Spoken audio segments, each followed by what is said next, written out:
China और India, दो ऐसे देश जिनके सामने एआई की इस रेस में बिल्कुल एक जैसी प्रॉब्लम थी। दुनिया के सबसे एडवांस एआई चिप्स अमेरिका के कंट्रोल में थे और दोनों देशों के लिए उन्हें एक्सेस करना मुश्किल था। सबसे आगे जितने भी फ्रंटियर लैब्स थे वो भी अमेरिका में थे और इस सब के बावजूद दोनों देशों के पास दुनिया के कुछ सबसे केपेबल इंजीनियर्स थे। यानी स्टार्टिंग पॉइंट दोनों के लिए लगभग एक जैसा था, लेकिन इन्होंने जो रास्ते चुने वो एक दूसरे के बिल्कुल अपोजिट थे। चाइना ने अपनी पूरी स्ट्रेटेजी एक ही चीज़ पे सेंटर की। वो उस फाउंडेशनल लेयर को कंट्रोल करना चाहता था जिस पे बाकी दुनिया अपने एआई मॉडल्स बनाती है, और आज वो ओपन सोर्स एआई में दुनिया का लीडर है। India chose the different path, और उस सफर की सबसे इम्पोर्टेंट बात एक सिंगल स्टैटिस्टिक में छुपी है। एआई टैलेंट प्रोड्यूस करने में इंडिया दुनिया में नंबर 2 है, लेकिन उसी टैलेंट को खोने में नंबर 1। तो आज हम 3 सवालों के जवाब देंगे। चाइना ने ओपन सोर्स एआई में लीडरशिप कैसे हासिल की, रिसर्च और डेवलपमेंट के टर्म्स में इंडिया एक्चुअली कहाँ खड़ा है, और सबसे इम्पोर्टेंट, इस नेक्स्ट टेक्नोलॉजिकल शिफ्ट में अपनी जगह बनाने के लिए इंडिया को क्या करना चाहिए। So let's start today's video. किसी भी चीज को कंपेयर करने से पहले एक टर्म समझना जरूरी है, क्योंकि इस टॉपिक पे ज्यादातर कंटेंट इसी को गलत यूज करते हैं। ओपन सोर्स और ओपन वेट्स, ये दो अलग कॉन्सेप्ट्स हैं। जब अलीबाबा या सर्वम अपना कोई मॉडल ओपन सोर्स करते हैं तो टेक्निकली आपको जो मिलता है वो होते हैं मॉडल के वेट्स। आप इन्हें डाउनलोड कर सकते हैं, अपने हार्डवेयर पे रन कर सकते हैं, फाइन ट्यून कर सकते हैं और अपने प्रोडक्ट में इंटीग्रेट भी कर सकते हैं। लेकिन जो चीज़ आपको अक्सर नहीं मिलती वो है एक्चुअल ट्रेनिंग डेटा, और कई बार पूरी ट्रेनिंग रेसिपी भी नहीं। इसीलिए इस वीडियो में मैं ओपन वेट्स टर्म इस्तेमाल करूंगा, क्योंकि टेक्निकली यही सही है। सबसे पहले बात करते हैं चाइना की। सिर्फ फरवरी 2026, एक महीने में क्वेन फैमिली ने हगिंग फेस पे इतने डाउनलोड्स जनरेट किए कि Meta, DeepSeek, open AI, mistral, Nvidia, moonshot और मिनीमैक्स, इन 7 को मिलाकर जितने डाउनलोड हुए, क्वेन अकेले ने उनसे डबल से भी ज्यादा किए। और मार्च तक क्वेन 1 बिलियन क्यूमुलेटिव डाउनलोड्स पार कर चुका था, जो किसी भी ओपन मॉडल फैमिली के लिए अब तक का सबसे तेज माइलस्टोन है। लेकिन डाउनलोड अपने आप में सिर्फ एक सरफेस लेवल मैट्रिक है। जो चीज असल में मैटर करती है वो है डेरिवेटिव्स, यानी जब कोई डेवलपर आपके मॉडल को लेता है, उसे फाइन ट्यून करता है और अपना वर्जन पब्लिश करता है। और यहाँ हगिंग फेस की अपनी एक रिपोर्ट के मुताबिक क्वेन फैमिली के 1,13,000 से ज्यादा डेरिवेटिव्स मौजूद हैं। अकेले अलीबाबा के पास गूगल और मेटा को मिलाकर ज्यादा डेरिवेटिव्स हैं। और रिसर्च के डोमेन में स्टैनफोर्ड की 2026 एआई इंडेक्स के अनुसार चाइना अब पब्लिकेशन वॉल्यूम, साइटेशंस और पेटेंट्स तीनों मैट्रिक में दुनिया में सबसे आगे है। और ये ट्रेंड चाइना की सीमाओं तक सीमित नहीं रहा। मलेशिया ने अपना पूरा sovereign AI ecosystem Chinese open weights पे बेस करने का फैसला लिया। सिंगापुर ने अपने रीजनल मॉडल के लिए मेटा के लामा की जगह क्वेन को चुना, और इसकी वजह ये नहीं थी कि ये मॉडल्स चाइनीज थे, वजह ये थी कि इनकी लाइसेंसिंग क्लीन थी और परफॉर्मेंस स्ट्रॉन्ग। सो एक इम्पॉर्टेंट बात, जब कोई मॉडल अपाचे 2.0 या MIT लाइसेंस के अंडर रिलीज होता है तो इसका मतलब है आप उसे लें, मॉडिफाई करें, अपने क्लोज कमर्शियल प्रोडक्ट में डालें।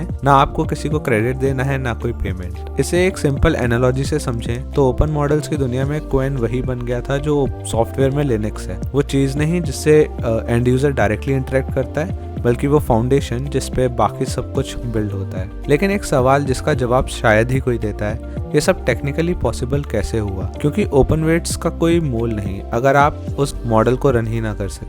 उदाहरण के लिए मेटॉन ने अपना 1.6 trillion parameter model MIT license के अंडर रिलीज किया, लेकिन अगर उसे चलाने के लिए $100 मिलियन का हार्डवेयर चाहिए तो ये डेमोक्रेटाइजेशन नहीं है, ये एक म्यूजियम पीस पब्लिश करने जैसा है। इसका जवाब है मिक्सचर ऑफ एक्सपर्ट्स। उस 1.6 ट्रिलियन पैरामीटर मॉडल में किसी भी एक मोमेंट पे सिर्फ 3% पैरामीटर्स एक्टिव होते हैं, क्योंकि इन्फ्रेंस की कॉस्ट टोटल पैरामीटर्स पे नहीं, एक्टिव पैरामीटर्स पे डिपेंड करती है। और ध्यान देने वाली बात यह है कि 4 अलग चाइनीज लैब्स बिना आपस में कोऑर्डिनेट किए सभी इसी 3 से 5% की रेंज में कन्वर्ज हो गए। यही डिजाइन एक फ्रंटियर स्केल मॉडल को आम हार्डवेयर पर रन करने के लायक बनाता है। अब एक इम्पॉर्टेंट क्लैरिफिकेशन, क्योंकि एक्यूरेसी किसी भी ड्रामेटिक नैरेटिव से ज्यादा मैटर करती है। मिक्सचर ऑफ एक्सपर्ट्स चाइना की इन्वेंशन नहीं है, ये कॉन्सेप्ट 1991 का है और इसे स्केल पे 2017 में गूगल ने एस्टेब्लिश किया। सो MOE वेस्टर्न है, ट्रांसफॉर्मर वेस्टर्न है और अटेंशन भी एक वेस्टर्न कंट्रीब्यूशन है। तो फिर चाइना का एक्चुअल कंट्रीब्यूशन क्या है? मुख्य तौर पर 2 चीजें। पहला MLA, एक टेक्निक जो अटेंशन की मेमोरी कॉस्ट को सिग्निफिकेंटली कम करती है, वो भी एक्यूरेसी का कॉम्प्रोमाइज किए बिना। और दूसरा GRPO, रीइंफोर्समेंट लर्निंग का एक एफिशिएंट वर्जन जो ट्रेनिंग से एक पूरा एक्स्ट्रा नेटवर्क हटा देता है। ये दोनों मीनिंगफुल टेक्निकल कॉन्ट्रीब्यूशंस हैं और दोनों एक ही वजह से एग्जिस्ट करते हैं। वो वजह है एक्सपोर्ट कंट्रोल्स। जब आप दुनिया के सबसे पावरफुल चिप्स खरीद ही नहीं सकते तो एफिशिएंसी एक ऑप्शनल ऑप्टिमाइजेशन नहीं रहती, वो आपकी एकमात्र स्ट्रेटेजी बन जाती है। चाइना की जो सबसे बड़ी कंस्ट्रेंट थी वही उसकी आर्किटेक्चर का फाउंडेशन बन गई। अब आते हैं इंडिया पे। फरवरी 2026 में इंडिया एआई इम्पैक्ट समिट के दौरान इंडिया ने अपने सॉवरेन मॉडल्स लॉन्च किए। सर्वम एआई, जिसे गवर्नमेंट ने 67 कंपनीज की शॉर्टलिस्ट में से सेलेक्ट किया, उन्होंने सर्वम 30 बिलियन और सर्वम 105 बिलियन रिलीज किया। दोनों एमओई आर्किटेक्चर पे बेस्ड थे और दोनों अपाचे 2.0 लाइसेंस के अंडर। दूसरी तरफ भारत जेन, एक आईआईटी बॉम्बे लेड कंसोर्टियम जिसमें IIT Madras, IIT Kanpur, IIT Kharagpur are collaborating with each other. इन्होंने परम 2 शिप किया, एक 17 बिलियन पैरामीटर एमओई मॉडल जिसे सारी 22 शेड्यूल्ड इंडियन लैंग्वेजेस पे ट्रेन किया गया। कुल मिलाकर 12 ऑर्गेनाइजेशंस इंडिया एआई मिशन के अंडर अप्रूव हुई। एक ऐसा मिशन जिसके बजट 10,371 करोड़ रुपीस यानी लगभग 1.25 बिलियन डॉलर्स है। Now if you look closely to the architecture of the models, Sarvam और परम 2 दोनों एमओई यूज करते हैं जो एक वेस्टर्न इन्वेंशन है। दोनों अपाचे 2.0 पर हैं जो एसेंशियली चाइनीज प्लेबुक है और सर्वम की ट्रेनिंग हुई एनवीडिया H100 जीपीयूज पे जो अमेरिकन सिलिकॉन है। इसका सीधा मतलब ये है कि इंडिया अभी अपने फाउंडेशनल मॉडल्स वेस्टर्न आर्किटेक्चर पे और इम्पोर्टेड हार्डवेयर पे बना रहा है। ये अपने आप में गलत नहीं है, कई मायनों में ये एक प्रैक्टिकल और इंटेलिजेंट स्टार्टिंग पॉइंट है। लेकिन इसे चाइना के साथ कंपेयर करें जहां लैब्स खुद नई आर्किटेक्चर इन्वेंट कर रहे हैं और अपने इकोसिस्टम को दुनिया का डिफॉल्ट बना चुके हैं, तो गैप साफ दिखता है। चाइना इस रेस में आज जिस स्केल पर खड़ा है, इंडिया अभी अपनी पहली लैब शुरुआत कर रहा है। तो अब सीधा सवाल पर आते हैं, रिसर्च और डेवलपमेंट के टर्म्स में इंडिया कहाँ पीछे है? मैं इसे 4 क्लियर गैप्स में रखता हूँ। पहला gap compute. Advanced AI chips अभी भी पूरी तरह इम्पोर्टेड है। India AI mission compute capacity build कर रहा है और टारगेट है 2026 के अंत तक लगभग 1 लाख जीपीयूज। ये इम्पोर्टेंट स्टेप है,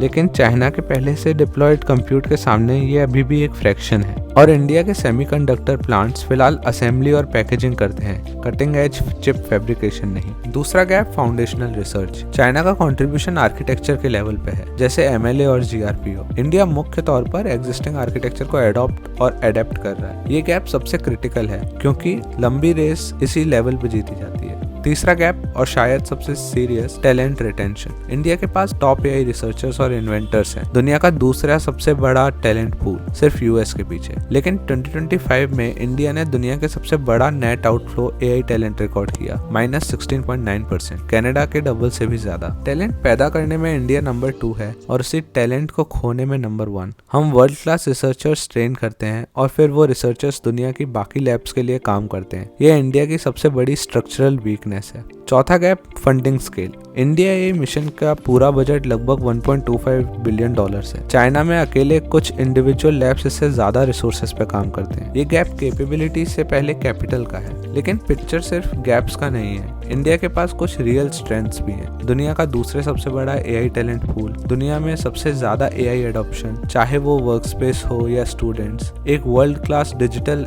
पब्लिक इंफ्रास्ट्रक्चर जैसे यूपीआई और आधार, और 22 ऑफिशियल लैंग्वेजेस की लिंग्विस्टिक डाइवर्सिटी जो इंडिया स्पेसिफिक मॉडल्स के लिए एक यूनिक डेटा एडवांटेज है। तो असली सवाल ये है कि इंडिया इन स्ट्रेंथ को कैपेबिलिटी में कन्वर्ट कर पाएगा या नहीं। तो फिर इंडिया को करना क्या चाहिए? इसे मैं 2 पार्ट्स में रखता हूँ, गवर्नमेंट के लेवल पे और हम यानी बिल्डर्स और इंडिविजुअल्स के लेवल पे। सो गवर्नमेंट के लिए 3 प्रायोरिटी सबसे ज्यादा मैटर करती हैं। पहला, कंप्यूट को एक्सेसिबल बनाना। सिर्फ जीपीयूज खरीदना काफी नहीं, उन्हें स्टार्टअप्स, रिसर्चर्स और यूनिवर्सिटीज के लिए अफोर्डेबल और अवेलेबल बनाना भी जरूरी है, ताकि इनोवेशन सिर्फ बड़ी कंपनीज तक सीमित ना रहे। इंडिया ये मिशन ने इस डायरेक्शन में शुरुआत की है, लेकिन स्केल अभी काफी बढ़ाना होगा। दूसरा, फाउंडेशनल रिसर्च में लॉन्ग टर्म इन्वेस्टमेंट। इंडिया को सिर्फ एप्लीकेशंस बनाने वाले नहीं, बल्कि आर्किटेक्चर और कोर रिसर्च के लेवल पे काम करने वाले लैब्स चाहिए और उन्हें पेटेंट, लॉन्ग होराइजन फंडिंग चाहिए।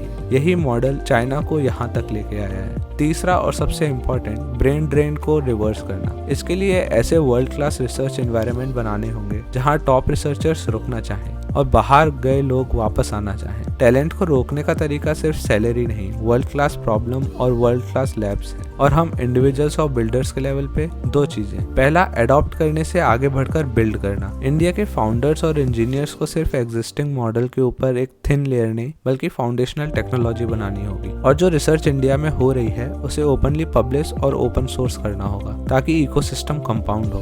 दूसरा, जो टैलेंट बाहर है वो एक ब्रिज बन सकता है। ग्लोबल लैब्स का एक्सपीरियंस, मेंटरशिप और कैपिटल वापस लाकर वो इस ब्रेन ड्रेन को ब्रेन सर्कुलेशन में बदल सकते हैं। ये वही मॉडल है जिसने कई देशों की टेक इंडस्ट्री खड़ी की है। So to put it all together, China ने फाउंडेशनल लेयर को कंट्रोल करने का रास्ता चुना और आज वो ओपन सोर्स एआई में दुनिया का लीडर है। इंडिया इस रेस में अभी अर्ली स्टेज पर है, अपनी रियल स्ट्रेंथ के साथ, लेकिन कंप्यूट, फाउंडेशनल रिसर्च और टैलेंट रिटेंशन के सीरियस गैप्स के साथ। और यहाँ एक बात समझना जरूरी है, हर जनरेशन में एक ऐसा टेक्नोलॉजिकल शिफ्ट आता है जो इकोनॉमिक पावर को पूरी तरह रीडिफाइन कर देता है। इंडिया सेमीकंडक्टर मैन्युफैक्चरिंग की वेव चूक गया था, लेकिन आईटी सर्विसेज और सॉफ्टवेयर की वेव इंडिया ने राइड की और उसने देश को बदल दिया। एआई इस जनरेशन की वही शिफ्ट है, शायद उससे भी बड़ी। और सवाल सिर्फ इतना है, इंडिया इस बार सिर्फ कंज्यूमर बनेगा या बिल्डर? हम इस टेक्नोलॉजी को सिर्फ यूज करेंगे या उस टेक्नोलॉजी का हिस्सा बनेंगे जिसे बाकी दुनिया यूज करती है? ये फैसला अगले कुछ सालों में होगा और ये गवर्नमेंट, इंडस्ट्री और हम सबके चॉइसेस पे डिपेंड करता है। आपको क्या लगता है, क्या इंडिया इन गैप को कम कर पाएगा? कमेंट्स में जरूर बताएं। Also if you like this type of content और have some more suggestions, please let me know in comments. तब तक के लिए स्टे स्मार्ट, स्टे सेफ।